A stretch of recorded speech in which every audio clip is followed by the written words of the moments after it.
It's a slow release process. You will not feel hungry for long periods of time. Don't have to control yourself. If you just take care of this, you can cut down your food by 50% or even 70%, still maintain the same body weight.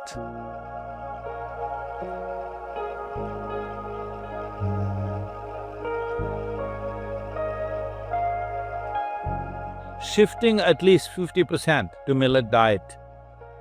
Even if you cannot go 100% because of travel and other things, even shifting 50%, you will see three things. One thing is your general health and level of energy will be way higher than what you're experiencing right now. Next thing is, you can consume much less food and still be energetic and maintain your weight levels. Your sugar values will not go up suddenly. It's a slow release process, and with less food, you will not feel hungry for long periods of time, which is a very good thing to do.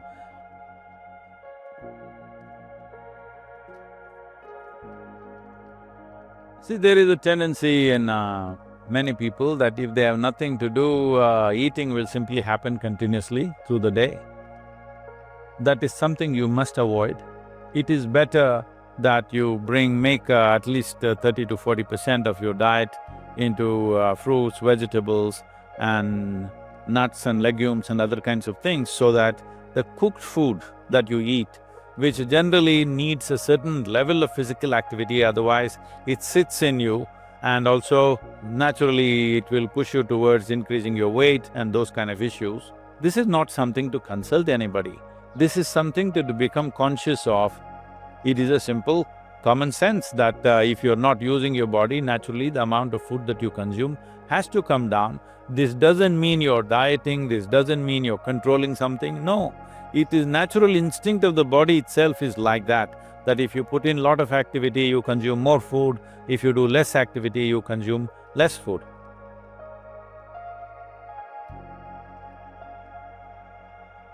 So in the yogic system, always the minimum gap between one meal and the next meal should be 8 hours.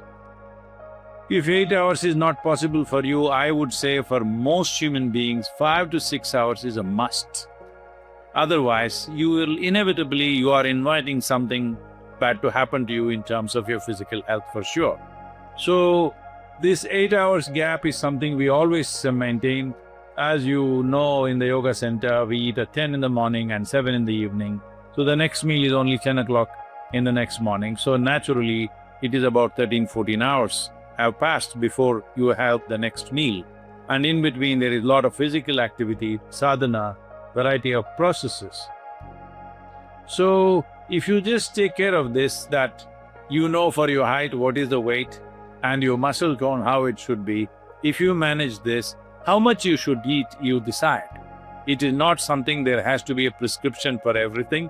It is just that sensible eating. You don't eat whenever food comes in front of you, you don't do compulsive eating. You eat when you feel the body needs to eat for its energy and its maintenance of the system.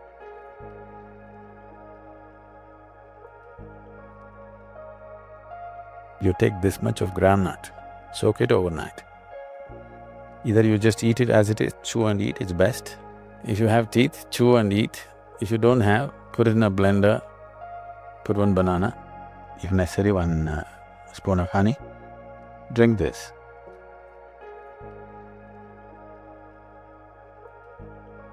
So you just go do this kind of diet, train the body to consume this. There's necessary protein, this, that, everything. If you have honey, one fruit and groundnut, just make sure it's a more organic thing. You have enough to sustain. Another way in India means we would just say one coconut and that much honey, taken care of, nothing else. Just the body is fine, you won't lose weight, especially if you eat this much groundnut, you will not lose weight.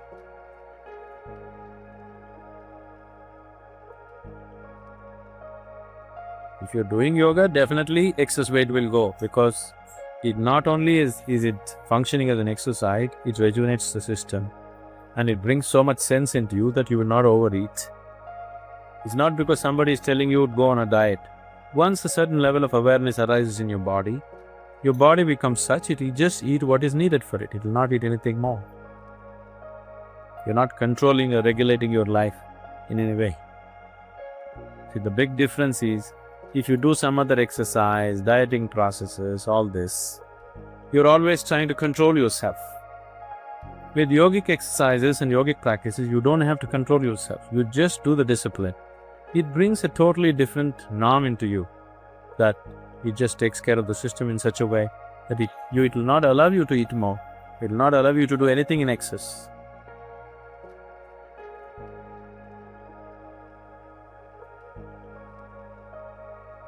If you watch the natural cycles of the body, once in every 11 to 14 days, the body would like to go without food one day. Based on this natural cycle, once in one mandala, that is one mandala is 40 to 48 days. In these 48 days, 3 days will happen where your body does not need food. If you're conscious, you will see on that day you don't want to eat. Do you see even dogs and cats have this sense? On a certain day they don't want to eat, have you noticed this? If you're not conscious of these things, because those things are gone from human life for the people, so that is why generally in India traditionally is fixed every Ekadashi, the 11th day of the lunar cycle, you don't eat. It is fixed, so that 3 times in one mandala you do not eat. That is like a thumb rule. That's not the best way to do it. If you're conscious, you don't eat on that particular day when the body is not asking for food is the best way to do it. But if you want to fast, it's very important that your body is prepared with a certain sadhana, certain amount of, enhancement of energy. Otherwise, when the body is longing for food, if you deprive it, the body will struggle. Instead of simply depriving yourself of food, it's good to go on, let's say, a juice diet, vegetable and fruit juice diets, or the ash god, Ash god juice is a great thing. Ash god, lemon and a little bit of honey. Just going on 2-3 days on just this is a great cleanser and a great rejuvenator of the body. So, 1 day in a month or 2 days in a month, just going on that instead of simply fasting. After some time, if you drink 1 glass of juice in the morning, you don't feel like drinking anything till evening, just water is doing fine with you without any suffering in the body, then it's okay to fast.